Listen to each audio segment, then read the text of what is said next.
Hey everybody, Questwise here, and today we're going to talk about my personal top 5 fantasy role-playing games that are not Dungeons and Dragons.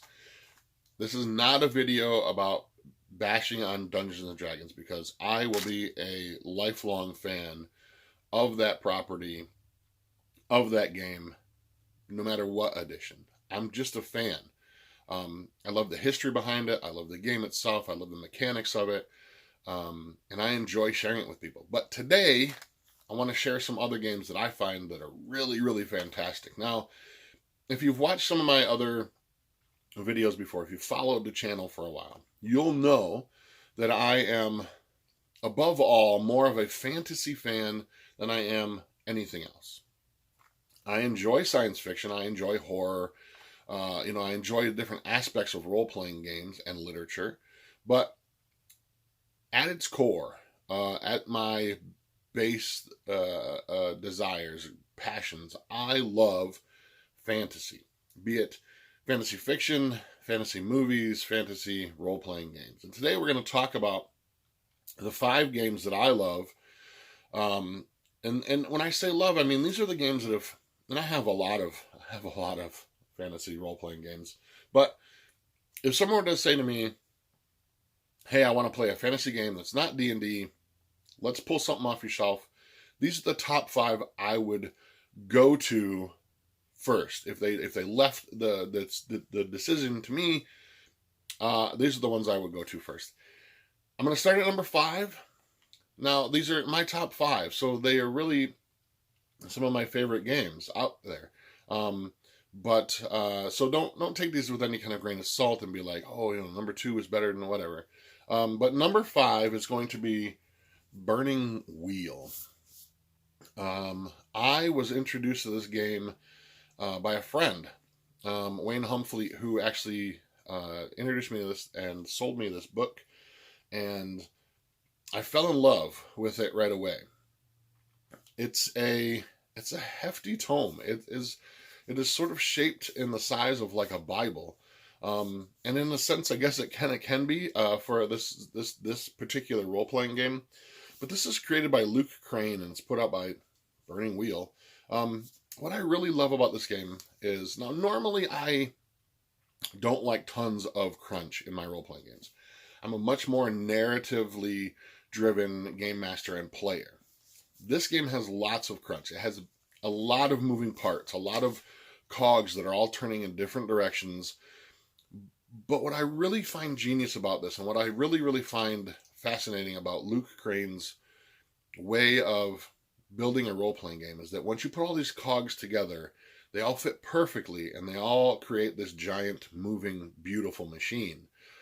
This game is very complicated. There are lots and lots of moving parts, but it is a game that emulates fantasy and role-playing in a beautiful, beautiful way. Character creation in this game can take a long, long time. But when you're done creating a character, I feel like you know that character. From the day that it was born, you know that character. And you're basically best friends. You know everything about that character when you're done with character creation.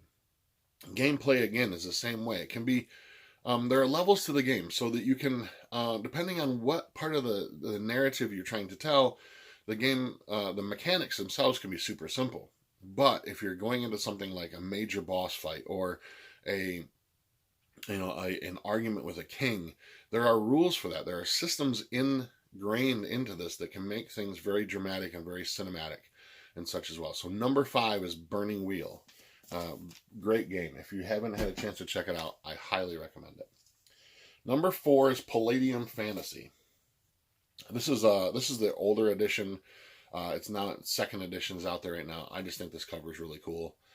This is by Palladium Books out of Detroit, Michigan, and I began my role-playing career when I was about 13 or 14 years old, and I'm sure if you follow the channel for a while, you've heard the story, so I'm going to make it really brief.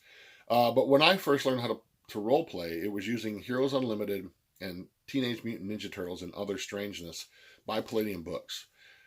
while I am a fan of comic book games, of superhero games, I'm really drawn to fantasy. And so this was the first one that I jumped back into after, AD&D Second Edition. I'm really fascinated by this world. The world setting in Palladium Fantasy is really, really awesome. It's unique. It's familiar yet unique, which is interesting. But there's some really, really cool aspects to this world. I like the game system. I like the character creation. I like the characters that you can create with this. I find the history behind the world and the world setting to be really, really fascinating as well too. So number 4 is Palladium, the fantasy role-playing game. Now the next two, I had trouble. Number 2 and number 3, at one point could kind of flip-flop back and forth on my list, but I think after having thought about it for overnight, when I was building the list yesterday, I think I've got this cemented in place to how I really like these. Now, and I'll explain to you in a minute why they're kind of can be kind of flip-flopped a little bit there. Number 3 is going to be The Dark Eye. This is by Ulisses Spiel. This is a German role-playing game with American translation. This was going to be my number 2. I love this game. On top of the fact that my whole family is from Germany, that's kind of a key factor of why I picked it up.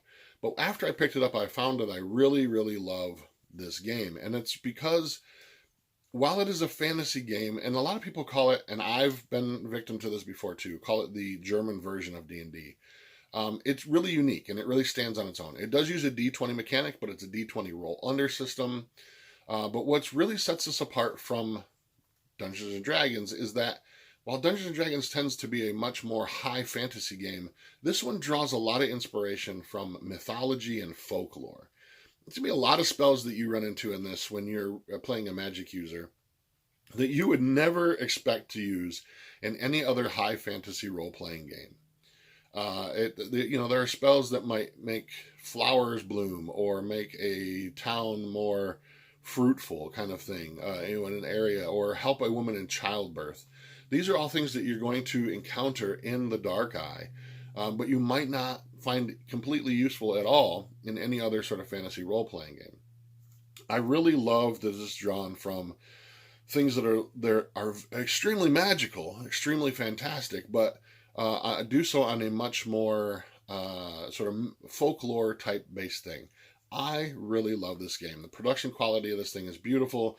There's a great community out there behind it. I've done a review a couple of years back on this game when it was absolutely my all-time favorite game, my fantasy role-playing game of all time. But that has changed. That has definitely changed as I've discovered new things. But number 3 for me is The Dark Eye by Ulisses Spiel. Number 2, and this is the one that sort of I bounced back and forth with, but I was introduced to this last year, and this game just, every time I open this box set, I am continually impressed by not only the production quality, but by the game itself, and that is Forbidden Lands. This is by Free League Publishing, and this game is beautiful. The production quality of the box set, the books, the contents of the box are phenomenal, and it's a very, very for your money's worth. It is really, really intriguing.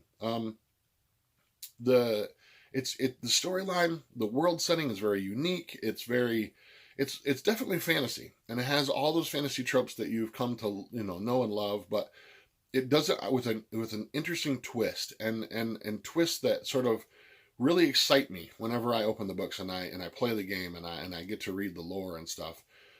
This is just a wonderful, wonderful game, and there's lots of supplements and stuff out there for now, and it's growing and growing, and there's a huge fan base behind this. So number 2 for me, overtaking The Dark Eye within the last year, Forbidden Lands by Free League Publishing. And last but not least, this game's been around for quite a while, but it hasn't been until recently that I've really started to play it. I've really started to dig into it. I've really started to buy a lot of stuff for it. And this is something I'm gonna continue to do a series on this game, some of the other products that they have available for it. And this game is Castles and Crusades by Troll Lord Games. I love this game. This is my outside of, if somebody, D&D is the most popular game on the market, bar none, right now. But if somebody said, I don't want to play D&D, what would be your top pick for me to check out? I would say Castles and Crusades. Castles and Crusades, like I said, has been around for quite a while. But kind of I don't know. I've gone into this discussion about this before, about this being sort of an OSR kind of a game. Yes and no. And I'll expound upon that in other videos and stuff. But Castles and Crusades is amazing. Been playing this for quite a while now with a group here locally in my area. We call it the Breakfast Club. Some friends and I get together early on the Sunday mornings, and we eat breakfast and we play Castles and Crusades. And I love this game mostly because when I'm playing a fantasy role-playing game, I'm also a huge history nerd as well too. So when I'm playing a fantasy role-playing game, I want to draw inspiration from history. I want to draw things from mythology and folklore from across the world. And this game lets me do that really, really well. In fact, every time I see any of their posts on their website, or I've seen them at GaryCon, their booth is all set up. You can tell that they all have a love. The designers and the players and everything have a love for that same idea that I do, that drawing from cool mythologies and folklore to create a very unique game.